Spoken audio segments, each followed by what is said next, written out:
Hello everyone, I'm Dr. Mohol Banker from Bankers Vascular Hospital. I'm intervention radiologist and આજે આપણે વાત કરવા જઈ રહ્યા છે varicose vein complication that is called venous eczema. આપણે ઘણા લોકો એને ખરજવું પણ કહે છે. આ ખરજવાનો એક પ્રકાર પણ છે અને જો આને અવોઇડ કરવામાં આવે તો એનો શું સ્ટેજ આવે અને આની સારવાર શું કરવી જોઈએ, આ બધાની ડિટેલમાં આપણે ચર્ચા કરીશું. સો વીનસ એક્ઝેમા કે વેરિકોઝ એક્ઝેમા આજે કહીએ છીએ, એમાં જ્યારે પેશન્ટ વેરિકોઝ વેનથી પીડાતું હોય અને એ વખતે જો લાંબા સમય સુધી અનટ્રીટેડ રહે તો સ્કિન પર એના ચેન્જીસ થવાના ડેવલપ થાય, સ્કિનમાં બ્રાઉનિશ ડિસ્કલેશન ડેવલપ થાય અને આને આપણે વેરિકોઝ વેનનું એક્ઝેમા કહીએ છીએ.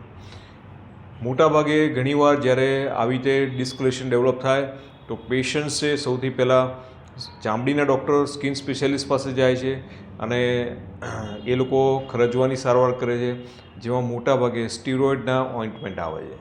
પણ સ્ટીરોઇડના ઓઇન્ટમેન્ટ લગાવવાથી થાય શું કે ચામડી થોડી થીન થઈ જાય, એને એકચ્યુઅલી આપણે જે ટ્રીટમેન્ટ કરવાની છે એની જગ્યાએ ઉપર થોડી વર્સન થાય અને એના બીજા કોમ્પ્લિકેશન ડેવલપ થાય. પણ જો તમે આ વેરિકોઝ એક્ઝેમાનું જે મૂળ કારણ છે, તો મૂળ કારણ જે શોધી અને એને જો આપણે ટ્રીટમેન્ટ આપીએ તો સારું થઈ શકે.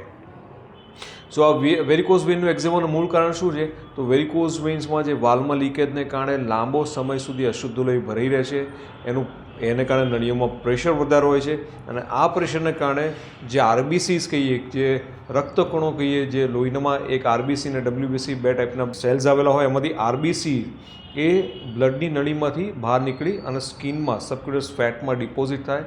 એને કારણે જે ચેન્જીસ ડેવલપ થાય છે એને કારણે આ વેરિકોઝ વેન એક્ઝેમા ડેવલપ થાય છે. સો જો તમે વેરિકોઝ વેનનું આ વાલ્વમાં લીકેજ બંધ કરો અને જો એની ટ્રીટમેન્ટ આપી અને પ્રેશર ડાઉન થઈ જાય તો આરબીસીનું એક્સ્ટ્રાવાઇઝેશન બંધ થઈ જશે અને આ વેરિકોઝ વેનના એક્ઝેમાને આપણે રિવર્સ કરી શકીશું. ખાલી ઉપરથી ઓઇન્ટમેન્ટ લગાવવાથી બહુ મોટો ફરક પડશે નહીં.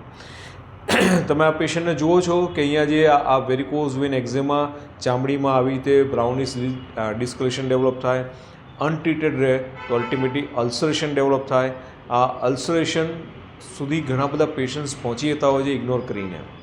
સો યાદ રાખો, જ્યારે પણ તમારે વેરિકોઝ વેન્સ અને વેરિકોઝ વેન ઇન્ડ્યુસ જ્યારે વેરિકોઝ એક્ઝેમા ડેવલપ થાય, મોટા ભાગે એન્કલ પાસે આ ડેવલપ થાય અને એકવાર ડેવલપ થાય તો તમારે કોઈ પણ નજીકમાં ઇન્ટરવેન્શન રેડિયોલોજી સેન્ટરમાં જઈ વેરિકોઝ વેનની તપાસ કરાવી, જો એ હોય તો તમારે એની સારવાર કરાવવી જોઈએ. Thank you so much for listening this talk. If you have any kind of question, do ask me. I would be very happy to give you answer.